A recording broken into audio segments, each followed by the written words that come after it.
It appears that the Wisconsin protesters are winning. They are winning. Governor Walker is on the ropes.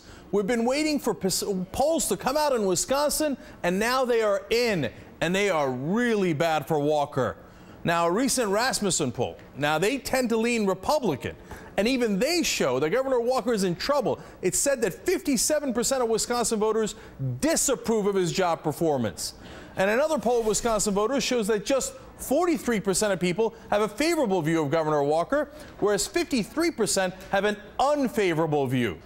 Now, that puts Walker's unfavorable ratings up 18 points from November when it was just at 35%. So his unfavorability going through the roof.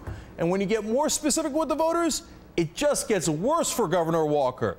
65% of people in Wisconsin think that Governor Walker should compromise with the Democrats, which he absolutely refuses to do. 68% of independents are in favor of compromise. When you lose those independents, you're in a lot of trouble. But you know who the public supports? Unions, it turns out. Look at this poll. 59% of people have a favorable view towards public employee unions as a whole, and it's the same favorable number for teachers' unions. Very much in favor of their unions, specifically the teachers. All right. Now, those polls may be getting the Republicans in the state, getting to the Republicans in the state legislature. It looks like they're a little nervous. The Wall Street Journal reports that, quote, conservatives in Wisconsin are, there it is, getting nervous that 3 Republican state senators may defect on the collective bargaining reform vote.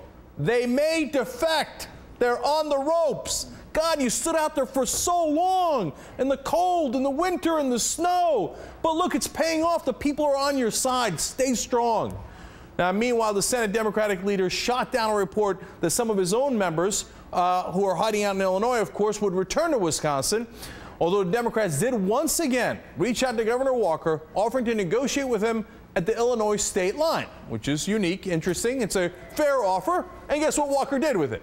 Boom! No way! Of course, he never compromises. And it looks like it's going to hurt him. Look, at some point, you've got to be getting on there and making a deal, and Governor Walker won't do it. You know what he complained about? He complained the state Senate Democratic leaders might be taking secret calls from labor leaders. Dude, you just got a secret call from David Koch. Who are you to bring up that issue? I guess that's what happens when you're desperate. Look, when this thing began, no one believed. The national politicians didn't believe. All those other people in Washington, they didn't believe. But there were some people in Wisconsin who went out there in the cold and they believed. And guess what? They're having an effect. Look, even if Walker doesn't bend on this, some of those state Republicans might bend, and you might win on this specific issue. And if you don't, it's spreading nationwide anyway. We'll talk about that in the next segment as well. But let's stay in Wisconsin right now. Joining me is former U.S. Congressman from Wisconsin, David Obey. Congressman, you were shut out of the state capitol building for a while last week.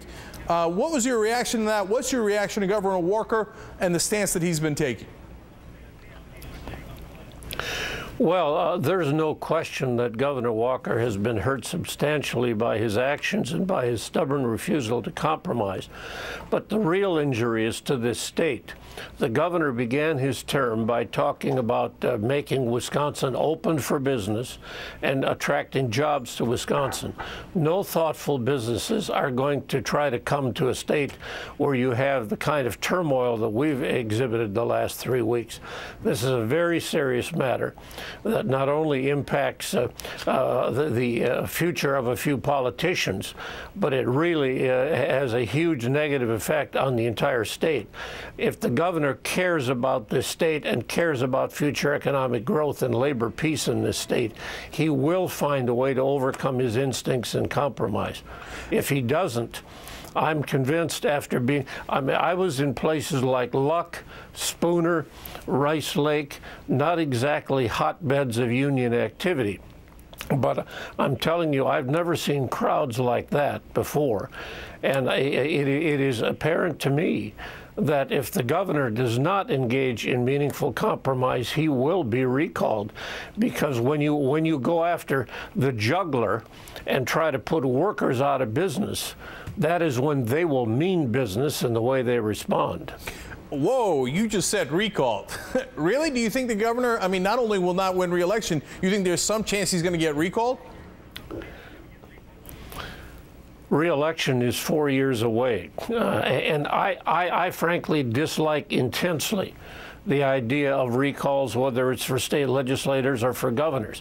But when someone with the power of the governor oversteps that line as much as he has, and when he becomes so abusive of the dignity of workers, when he becomes so abusive of their basic rights to defend themselves in the economic arena, then you're left with very little choice. It is a year. The governor has to be in office for a year before anyone can try to recall him.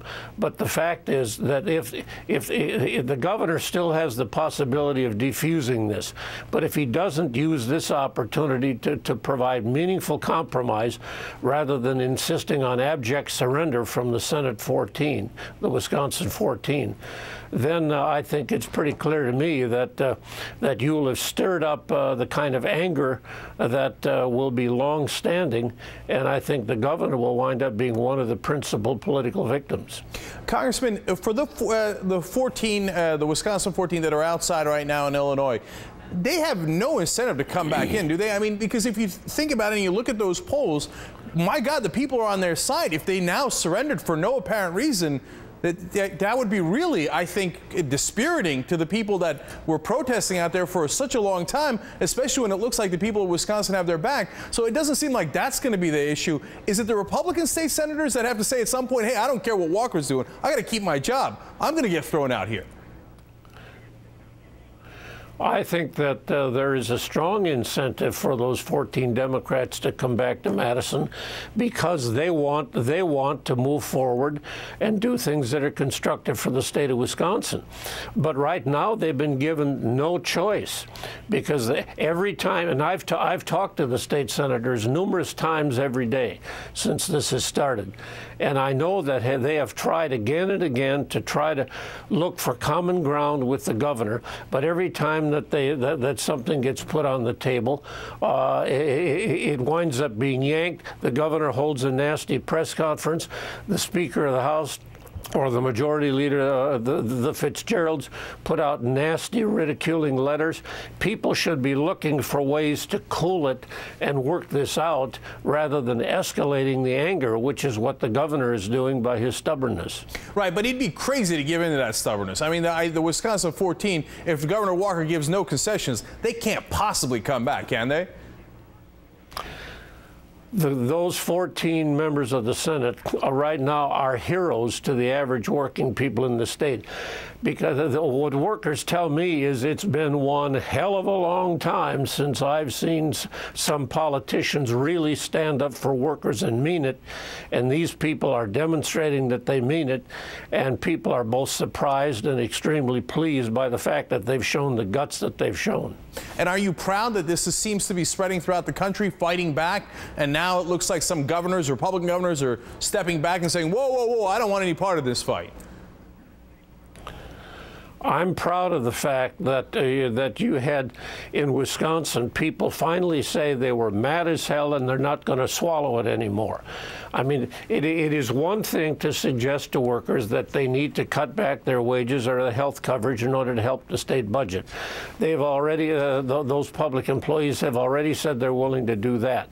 But at this point, what the governor is continuing to insist on is that those workers be put out of business in terms of their ability to gather together and work collectively to protect their own economic interest at the bargaining table. Also, remember, when teachers gained the right in Wisconsin to engage in collective bargaining, they gave up the right to strike. Would people really like to see teacher strikes come back to Wisconsin because the state has welched on half of that deal? Right. And look, this is an attack on the middle class, and that's what the American people are wising up to. We're going to talk more about that in the next segment as well. No question. Yeah. Yes, go ahead, Congressman. Last thought. There's no question about that. Every pressure in this economy for the last 20 years has been a downward pressure on wages. The only thing in the economy that is the slightest upward pressure on wages for the average worker is the ability of workers to try to bargain collectively, and that's what the governor wants to take away. That will result in an even larger transfer of income up the income scale. And as far as I'm concerned, that is not just an economic issue. It becomes an assault on the moral underpinning of enlightened capitalism. All right, Congressman David Obey, thank you for joining us tonight.